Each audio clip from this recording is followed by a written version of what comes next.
రామగుండం నియోజకవర్గ ప్రజల కోరిక మేరకు ఈరోజు నా పార్టీ సభ్యత్వానికి రాజీనామా చేస్తా ఉన్నాను. త్వరలోనే పెద్ద ఎత్తున నా కార్యకర్తలతోటి ఒక 10,000 మందితోటి సమావేశాన్ని పెట్టి మరి కార్యకర్తలంతా కూడా మూకుమ్మడిగా రాజీనామాలు చేయడానికి ముందుకు వస్తా ఉన్నారు. కాబట్టి ప్రజలందరికీ కూడా తెలుసు, మళ్ళీ సిట్టింగ్ స్థానాలకు అవకాశం ఇస్తామని చెప్పి కేసీఆర్ గారు చెప్పిండ్రు, మళ్ళీ వారికి అవకాశం ఇచ్చిండ్రు.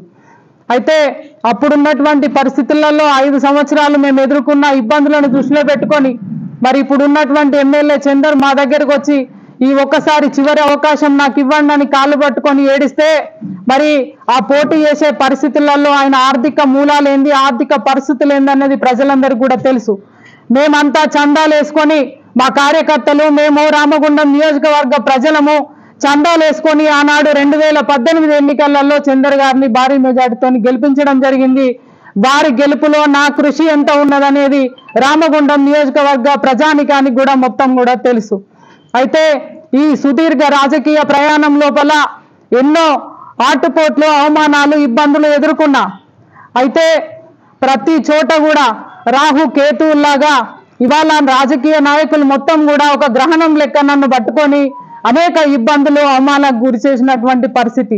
అంటే ఈ 30 ఏళ్ల రాజకీయ జీవితంలో వెనుకకు తిరిగి చూసుకుంటే ఒకసారి ఎన్నో అవమానాలు, కన్నీళ్లు, బాధలు, అణచివేతలు ఇవే తప్ప ఇంకా మిగిలింది ఏం లేదు. కాబట్టి ఈ 5 ఏళ్ళు, ఈ గడిచినటువంటి 5 ఏళ్ళు ఏ రకమైనటువంటి అభివృద్ధి చెందింది రామగుండం, ఎంత వెనుకకు పోయినాం. ఇవాళ ఆర్ఎఫ్సిఎల్ ఇష్యూ కావచ్చు, మెడికల్ కాలేజ్ ఇష్యూ కావచ్చు, సింగరేణి ఎన్టీపీసీ సంస్థలకు సంబంధించిన ఇష్యూస్ కావచ్చు, బూడిద ఇసుక మాఫియాకు సంబంధించిన ఇష్యూస్ కావచ్చు, ఇవాళ పత్రికా ముఖంగా ఎన్నో అవినీతి సంబంధించినటువంటి ఆధారాలతో సహా పత్రికలలో ప్రచురింపబడ్డటువంటి వార్తలు లోకానికి, సమాజానికి తెలుసు. అయితే వీటికి ముగింపు పలకాలన్నా, స్వస్తి పలకాలన్నా ఇది నా గెలుపుతోటే సాధ్యమైతది. తప్పకుండా స్వతంత్ర అభ్యర్థిగా ఇవాళ పోటీ చేసి రామగుండం నియోజకవర్గ ప్రజల ఆశీర్వాదంతో తప్పకుండా నా గెలుపుతోటే నాకు పట్టినటువంటి ఈ గ్రహణాన్ని విడిచిపెట్టేటువంటి కార్యక్రమం ఉంటుందని సందర్భంగా తెలియజేస్తా ఉన్నాను. ముఖ్యంగా ఇవాళ నాకు ఒక బలహీనత, ప్రజలకి మంచి చేయాలి, ప్రజలకి సేవ చేయాలి, మార్పు తీసుకురావాలనేటువంటి ఏదైతే సేవా సంకల్పం ఉన్నదో ఈ బానిసత్వంతో ఈ ఏదైతే మంచి చేయాలి ప్రజలకని ఏదైతే నాకు ఉన్నటువంటి ఆలోచనతోటి ముందుకెళ్తా ఉంటే ప్రతి చోట కూడా అనగదొక్కి రకరకాల మాటలతోటి ఒక నాయకుడేమో ఈ ఆడదానికి రాజకీయాలు ఎందుకు, ఇంట్లో కూర్చొని వంట చేసుకోక అంటాడు. ఇంకొక నాయకుడేమో ఎంత కమ్ముడు పోతామని చెప్పి మాట్లాడతాడు. ఇంకొక నాయకుడేమో మా కార్యకర్తలతోటి ఈ ఆడదాంతో తిరుగుతారా అని చెప్పి మాట్లాడతాడు. అంటే ఈ రకమైనటువంటి వ్యవస్థ రాజకీయాలలో ఉండడం అనేది నిజంగా కూడా చాలా బాధాకరమైనటువంటి సందర్భంగా నేను వ్యక్తపరుస్తూ ఉన్నాను.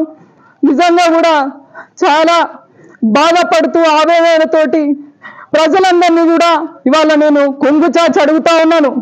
ప్రజలారా ఒక్కసారి ఆలోచించండి. ఈ ఆడబిడ్డగా నాకు ఆశీర్వదించి అవకాశం ఇచ్చినట్టు అయిందంటే 5 ఏళ్ళు కాదు, జీవితాంతం కూడా మీకు రుణపడి ఉంటారు. ఎందుకు చెప్తా ఉన్నా అంటే ఇవాళ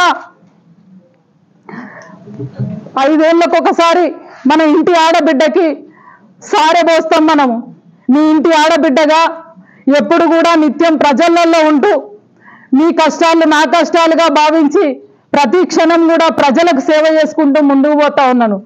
కాబట్టి తప్పకుండా ఇవాళ నాకు జరిగినటువంటి ఈ అవమానాలన్నీ కూడా ఆడజాతికి జరిగినటువంటి అవమానాలుగా అందరూ కూడా భావించాల్సినటువంటి అవసరం ఉన్నదని ఈ సందర్భంగా మనవి చేస్తా ఉన్నాను.